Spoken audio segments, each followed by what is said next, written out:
Oi pessoal, tudo bem? Nessa última aula de base diagnóstica a gente vai terminar o conteúdo de tipagem sanguínea. Então, hoje eu quero falar com vocês, me aprofundar um pouquinho mais sobre as questões da tipagem sanguínea. A gente já falou sobre esse procedimento, tá? Na aula passada, tá?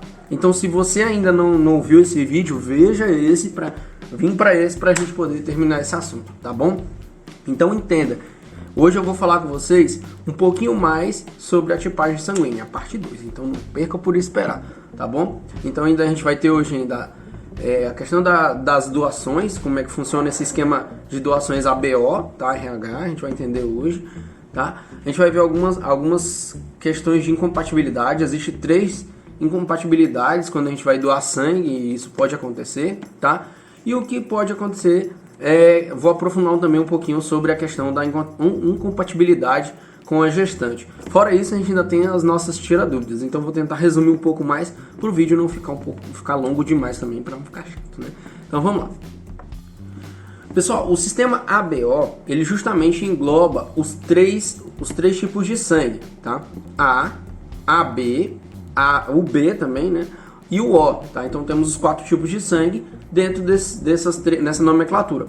Para a gente entender quem doa para quem, a gente tem que começar de trás para frente. Então vamos começar pelo sangue O, porque o sangue O ele não tem aglutinogênios, tá? Nem para o A, e nem para o B, e nem para o AB. Então ele pode doar para todo mundo. Então ele é conhecido como doador universal, tá? Para a gente entender esse esquema, eu vou deixar aqui do lado ele montando enquanto eu falo. Tá? Então você vai vendo, vai aparecer um CG e vai aparecer para ajudar vocês. O primeiro que a gente vai falar é o sangue O positivo, tá? O sangue O positivo, ele é um sangue de raríssimo recebimento. Por que de raríssimo recebimento? Simples. Ele só pode receber de pessoas que têm O positivo. Ele não pode receber de quaisquer outro tipo de sangue, tá? Por quê?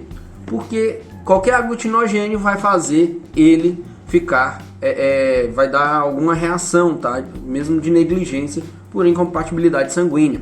Lá vai, então, o O positivo, ele só pode doar para O negativo. O O negativo, por sua vez, ele pode doar tanto para A, B ou AB, tá? O negativo, ele não tem o fator RH, então ele pode doar para qualquer um. O O, então, considerado doador universal de verdade é o O negativo, tá? O O negativo, porque ele não possui fator RH e não possui aglutinogênios, então ele pode doar para qualquer pessoa, tá? O que a gente vai fazer? O O negativo ele pode doar para A, para B e para AB. Então ele vai ter uma seta para esses 3, tá? Já o A positivo e o B positivo, eles só podem receber, tá? Eles só podem receber dos seus respectivos sangues, só que negativo. E do O, tá? E do O também, isso inclui o O. Então vamos lá. A positivo doa, ou recebe de A negativo. Mas A negativo pode doar para AB, tá? O AB. A negativo pode doar para B. Por quê? Porque ele já tem o A. Então não vai dar reação, tá? Ele tem tanto o A quanto o B. Já o B negativo, ele também pode doar para o AB e também para o B positivo. Já o A positivo, ele não pode doar para o A negativo, mas pode doar para o AB positivo, tá? Assim como o B positivo pode doar também para o AB positivo. Então tem todo um epsilítere para você entender que o RH é o grande problema. Eu tava pensando em fazer de um jeito que já englobasse o RH e o AB, mas eu vou tentar fazer de um outro jeito, tá? Eu vou fazer o do sistema BO e o do sistema RH daqui no CG. E aí eu vou ver se vocês vão entender melhor. Vou tentar fazer desse jeito, tá? Então vamos lá. Vamos recordar.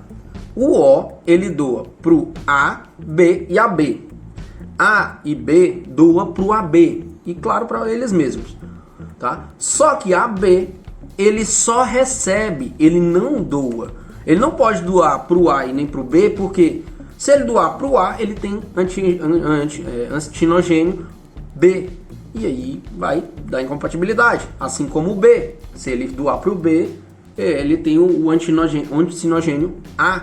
E isso vai fazer totalmente vai dar um problema, tá? De compatibilidade sanguínea. Pro O não, porque também ele tem AB, então já desconsidera. Então ele é conhecido como receptor universal. Mas professor, é o AB positivo ou é AB negativo? Lá vai. O receptor universal, ele pode receber de qualquer pessoa. AB positivo é o universal. Por quê? O AB positivo, ele pode receber de qualquer um, tanto negativo quanto positivo. Tanto negativo quanto positivo. Então, O negativo, doador universal. AB positivo, doador, receptor universal. Tá? Vamos entender no quadrinho do RH o que acontece. RH, ele só pode doar se for igual. Ou se for diferente, mas no caso do negativo. Lá vai. Se for positivo, ele doa para positivo. Se ele for negativo, ele doa para negativo e positivo. Então é bem simples. Negativo doa para os dois. Se for positivo, ele só doa para um. Tá? Então fica isso aí para a gente trabalhar para entender. Tá bom? Vamos falar agora um pouquinho dos sintomas do que acontece quando você, vamos dizer, que deu uma reação. Existem 3 tipos de reação, tá? Eu até coloquei aqui para mim não esquecer, né? Lá vai. Os 3 tipos de reação que pode acontecer é reação anafilática.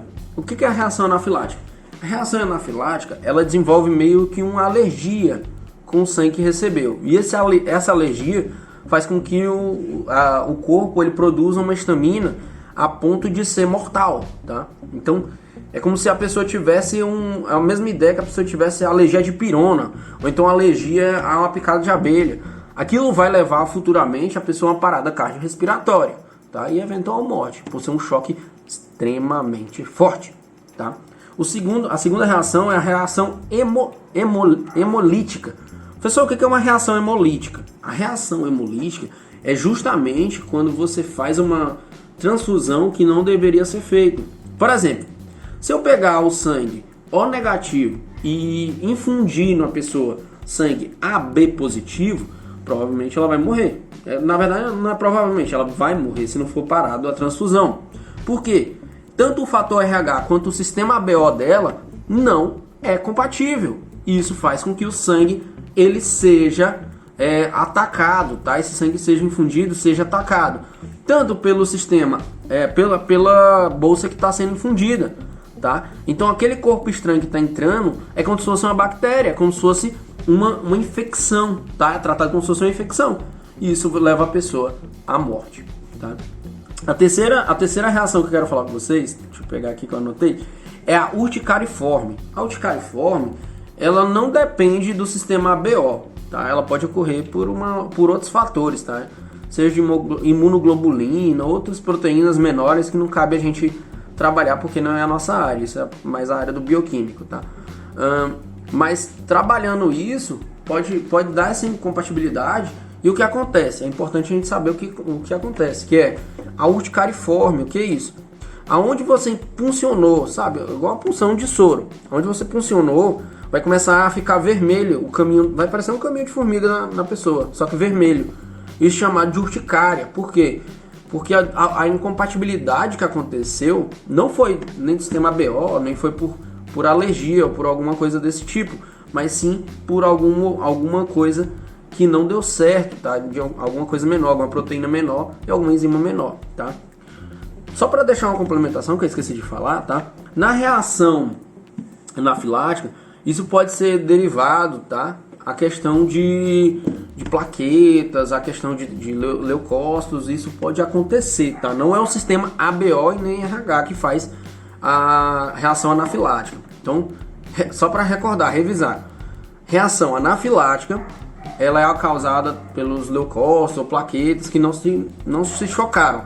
Isso faz uma alergia e pode levar a pessoa a uma PCR, tá? Uma reação hemolítica é quando o sistema ABO ou RH não é compatível e foi infundido dessa mesma maneira, tá? E pode levar a pessoa à morte, tá? Reação urticariforme é uma reação que é de elementos menores do que tanto plaqueta, leucócito ou eritrócitos. Isso leva a pessoa a ter um desenvolvimento de uma urticária no local de onde foi puncionado, tá? E isso causa alguns transtornos, como flebite, tal, urticária e uma ferida que ali vai prejudicar esse processo venoso da pessoa, tá bom? Vamos agora falar um pouquinho mais sobre a questão da incompatibilidade na gravidez. Isso é importante para fixar para vocês, que eu vi que tem muitas dúvidas sobre isso. A incompatibilidade na gravidez, sanguínea na gravidez, é conhecida como eritroblastose fetal. Não esqueça esse nome. Esqueça o nome da sua mãe, mas não esqueça esse nome. Eritroblastose fetal. Professor, o que é eritroblastose fetal? Lá vai. Tem a ver com o sistema ABO? Não. Em nenhum momento vai haver com o sistema ABO, mas vai haver com o fator RH. E sempre tem a ver com o primeiro e o segundo filho, tá? Ou mais filhos. Mas vamos lá para o primeiro filho. O que acontece? Se na mãe for um RH negativo, tá? Desculpa, eu que... for negativo e o seu feto nascer positivo, acontece a incompatibilidade, ou a eritroblastose fetal. Professor, o que é isso? Na mãe, por ela ser negativa, ela não tem fator RH, e isso pode ser para qualquer sangue, AB negativo, A negativo, A negativo, O negativo. O que acontece? Isso faz com que o filho, se ele nascer positivo, o corpo reconheça como um objeto estranho. Então o sangue do bebê é um objeto estranho. Os dois são conectados pela placenta. E o próprio corpo da mãe começa a atacar o filho, tá? Atacando o filho, isso pode desenvolver uma série de consequências, desde aborto até na hora do parto ter alguma alteração de pressão, e pode ocorrer uma situação gravíssima, tá? No primeiro filho, os sintomas são brandos. Mas, professor, no primeiro filho isso acontece, mas de maneira branda. No segundo filho, acontece os mais graves sintomas, tá? Por que disso? Vamos entender. Na mãe, no primeiro filho, o corpo ainda não tem nenhum contato com o RH positivo, se a mãe é negativa, né? Claro, se a mãe é negativa. Então, se a mãe é negativa e o bebê é positivo, tá? No primeiro filho, vai meio que sensibilizar o corpo. Então o RH vai falar assim: nossa, tá acontecendo alguma coisa, mas ela já dá a luz ao bebê, e isso acontece, o corpo não dá tempo de resposta pro filho, tá? Ele não dá tempo de resposta, tá? Ainda mais que o sangue do bebê é produzido mais pra frente, tal, na gestação, tá? Não dá tempo pro corpo atacar o bebê de forma forte, tá? Só que o segundo filho, na hora que começa a produzir o sangue do bebê, isso acontece, já começa a ter aqueles que estavam guardados. Então, o sistema de defesa da mãe, ele já está preparado já para quando tiver algum RH positivo. Então, o segundo bebê, ele sofre muito mais do que o primeiro parto, tá? Então, é considerado uma gravidez de risco, tá? E o enfermeiro, ele não atua em gestação de alta complexidade, tá? De alto risco, só de baixo risco, tá bom? Gravidez de baixo risco a gente pode atender e pode assumir tal, parto e tal. Mas de alto risco a gente não tem esse parecer, tá bom?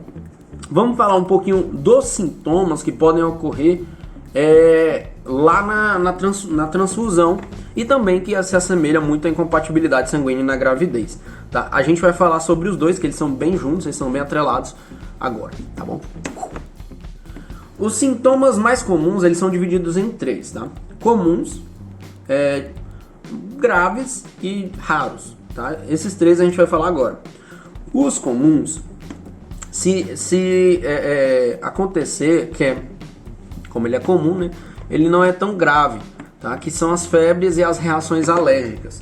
Só que essa reação alérgica não é a ponto de dar um choque anafilático, tá? Ele é só uma reação alérgica. Se ele é uma reação alérgica, ela é considerada uma reação anafilática, mas não é considerado um choque anafilático, tá? Então, uma febre e reações alérgicas são mais comuns, tá? De incompatibilidade sanguínea, e também na questão da eritroblastose fetal, tá? Nos mais graves, sobrecarga hídrica, o que acontece? O nosso corpo, ele começa a segurar água, e o nosso corpo começa a inchar, começa literalmente a parecer um balão porque fica cheio de água, tá? Não consegue eliminar, vai começando a dar problema nos rins, tá? De insuficiência renal, tá? Lesões pulmonares. Por que, professor? Lesão pulmonar. Justamente, um dos locais que mais passa sangue, tirando nosso abdômen, é o pulmão, tá? E se começa a dar um problema de reação, tanto anafilática, tá? Quanto hemolítica, tá? Isso começa a se desenvolver principalmente no pulmão, tá? Porque ali acontece a hematose pulmonar e isso começa a prejudicar o pulmão e lesiona os nossos alvéolos, fazendo assim a gente perder capacidade respiratória, tá bom? 3. Destruição de glóbulos vermelhos, tá? Vamos entender isso aí. Imagine que você tem A positivo e eu quero doar B positivo. Lá vai. Joguei a pessoa que tem, joguei uma bolsa. O que vai acontecer? Sangue B e A vão começar a se atacar dentro do corpo. Eles vão se atacar dentro do corpo, tá? E isso vai fazer uma destruição em massa. A pessoa vai começar a perder capacidade respiratória, por quê? Justamente não vai ter massa para carregar oxigênio e nem gás carbônico. Os dois vão começar a se atacar mutuamente e isso vai destruir tudo de uma vez, tá bom? E fazendo assim a pessoa perder tranquilamente capacidade respiratória, aumentar a frequência cardíaca, taquicardia e começar a ter problemas de tanto de respiração quanto no seu batimento cardíaco, pulso, pressão, e vai dar um desastre, tá? Então vamos ter grandes problemas. Por fim, são as raras. Essas são raras, mas ela pode acontecer. E se você ficar esperto, se você for presenciar ou for assumir uma doação de sangue, você tem que ficar nos primeiros 5 e 15 minutos, tá? De 5 a 15 minutos, porque é o que acontece as reações, tá? As reações raras, elas são doença do enxerto versus hospedeiro. O que é isso, professor? A doença do enxerto versus hospedeiro o enxerto, ele é um pedaço de tecido, tá? Se você for pegar na literatura, enxerto é um pedaço de tecido colocado no corpo. E aqui a gente não está mudando isso. O tecido sanguíneo, que é um tecido, tá? O tecido sanguíneo está sendo enxertado em outra pessoa. E quando eu pego e coloco, isso pode dar algum problema, tá? Eles são analisados alguns fatores e se algum desses fatores der problema no corpo da pessoa, ocasiona essa doença enxerto versus hospedeiro, tá? E aí as células começam literalmente a se atacar. E da mesma forma dos glóbulos vermelhos, os glóbulos brancos, as plaquetas e também as vermelhas, elas podem se atacar de uma vez todas juntas. E aí ela é pior do que nas reações mais graves, ela fica gravíssima, tá? Infecções. Professor, é possível ter infecção numa doação? Tranquilamente. A pessoa, se ela está sendo injetada alguma coisa, qualquer coisa, se você está injetando no seu corpo, tem risco de infecção. E aqui não é diferente. Se o procedimento não for estéril, tá? Ele não for estéril, a pessoa pode ter um problema de infecção, tá? Complicação de transfusão, tá? Tá, isso vale também para a questão da incompatibilidade sanguínea na gravidez ou eritroblastose fetal, tá? Isso também vale para isso, tá? Só que na mãe não vai ter a doença enxerto versus hospedeiro, tá? Só que vai ter uma hemólise fetal, tá? Ou seja, o corpo da mãe vai começar a atacar o filho, o sangue do filho, tá? Destruindo as células do sangue, tá? Por reconhecer que é um objeto estranho. Então, hemólise fetal, tá? Infecções também, isso é normal, na gravidez pode acontecer isso também. Complicação de transfusão maciça. Professor, o que é isso? Todo sangue, ele também tem eletrólitos, tá? Quando você vai doar, você doa com seus eletrólitos, a pessoa que vai receber, recebe eletrólitos. Então pode acontecer. O próprio corpo, ele pode causar alguns sintomas que são raros também, né? Mas pode acontecer. Por exemplo, as plaquetas não darem certo. E o que acontece? Dá uma plaquetopenia, ou seja, baixo nível de plaqueta. Hipotermia, ou seja, o corpo começa a perder calor e isso vai fazendo o corpo perder bastante calor. Ou seja, dependendo da transfusão, você pode ter hipotermia, tá? O paciente, no caso, né? Você não, tomara que não. níveis de cálcio e potássio. Se você viu os vídeos anteriores, a gente já falou que cálcio e potássio são importantes, tá? Então, se você não viu, relembre, veja de novo, tá? Então, esses níveis reduzidos, eles vão alterar alguns processos hemodinâmicos do corpo. E isso vai fazer a gente ter um paciente em estado gravíssimo. Tá? Bora lá, pessoal. Então, quadro tira dúvida, tá? Vocês colocaram só 79 aqui pra mim, tá? Mas mesmo assim eu vou tentar responder aqui. E algumas delas foram sobre a própria atividade. Então, eu vou tentar dar uma tirada de dúvida para ajudar vocês, tá? Eu vou pegar um aqui, ó. Por exemplo, essa aqui, ó. Lá vai. Essa aqui que eu vi muita dúvida, galera. Lá vai. Eu gosto dessas coisas. Você coletou uma lâmina e 3 gotas de sangue e você notou que anti-A não coagulou, anti-B não coagulou, anti-D não coagulou. Então nada coagulou nessa bagaça. Logo temos qual tipo sanguíneo. Beleza. Vamos entender como é que funciona. Anti-A e anti-B, se coagularem, tá? Só se os dois coagularem, eles vão me dizer que eles têm aquele antitinogênio. Então, por exemplo, se coagular A, eu tenho A. Se eu coagular B, eu tenho B. Então, A e B, os dois coagularam, AB, nenhum O. Então, o que ele me fala aqui? Anti-A e anti-B não coagularam. Automaticamente eu tenho O. Tá? Anti-D, ele tem uma regra específica. Se coagular, quer dizer que é negativo. Por quê? Aquele sangue não tinha o fator RH, tá? O anti-D. Ele não tinha o fator RH se coagular, tá? Então, logo, esse sangue é negativo, tá? Ele é negativo porque não tinha RH. Se colocou e coagulou é porque estava dando errado. Então, quer dizer que o anti-D agiu e aí não era esse sangue é negativo. Se não coagular, quer dizer que ele é positivo, tá? Por quê? Eu tenho RH, eu tenho anti-D, que é o fator RH. Coloquei, não reagiu, quer dizer que aquele sangue também tem RH. Se ele tem RH, não coagulou, e aí quer dizer que eu tenho positivo.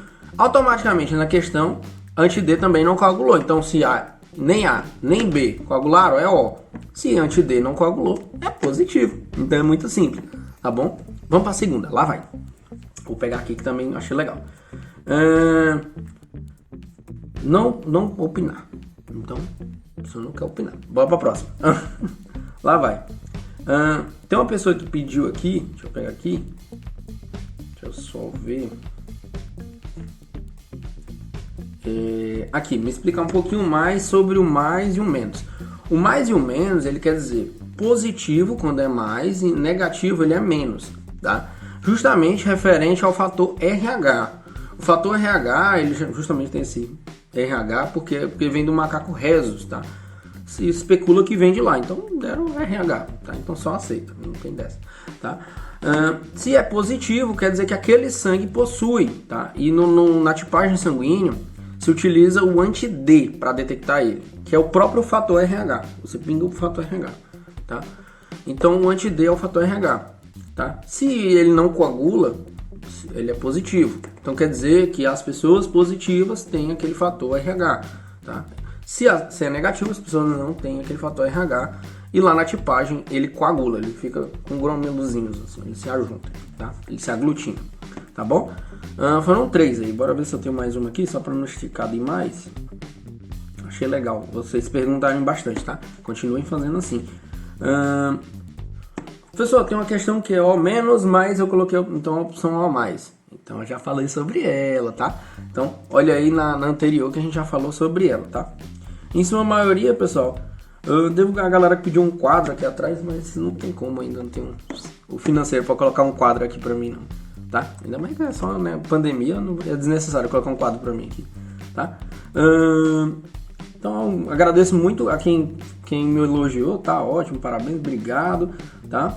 Não sou muito de receber elogio não, tá? E quando vocês tiverem mais alguma dúvida referente a esse assunto, coloca também nos comentários lá daqui da atividade, tá? Para os nossos próximos tirar dúvidas, tá bom? Então, falou, vai daí, tá? Pessoal, esse foi o último vídeo de conteúdo, tá? A gente tem que obedecer um cronograma. Eu gostaria de passar mais conteúdos para vocês, mas nossa disciplina se encerra por aqui, tá? Nós teremos ainda o mês de maio e eu vou explicar o que vai acontecer, tá? No mês de maio nós teremos uma semana de revisão, uma prova. Uma semana de revisão, uma prova. Vou dividir os conteúdos aqui, vou deixar aqui no próprio vídeo. Vai aparecer aqui para você, tá? Você pausa e anota, tá? Então você vai ter uma aula de revisão, uma aula de prova, uma aula de revisão, uma aula de prova, tá? Professor, o que vai acontecer? Então, o que eu vou fazer? Nessa aula ainda vou deixar uma atividade, só pra gente complementar essa disciplina agora, a gente acabou de ver, tá? E aí eu vou pedir para vocês deixarem dúvidas, sugestões, críticas, que eu vou tentar bolar um jeito dinâmico, deu me lascando aqui, para responder e também deixar um pouco engraçado. Então, eu preciso que vocês respondam a minha pergunta, quais são as dúvidas, críticas, sugestões, deixem aqui embaixo pra gente comentar, tá? Então, pode ser qualquer besteira, se você quiser colocar, a gente vai botar no vídeo pra ficar legal, tá? Então é de vocês, eu vou produzir o próximo vídeo, que é um vídeo de revisão, é só pra isso, tá? Aí depois no próximo vídeo eu ainda vou explicar melhor como é que vai ser a prova, porque ela é online, né? Ninguém vai ficar juntinho pra fazer a prova na pandemia, tá bom? Então eu vou deixando vocês por aqui, não esqueça de fazer a atividade aqui embaixo, tá? Clique no link, faça a atividade, não vacila, tá? Então, até a próxima, tchau, fique em casa, tá bom? Falou, tchau!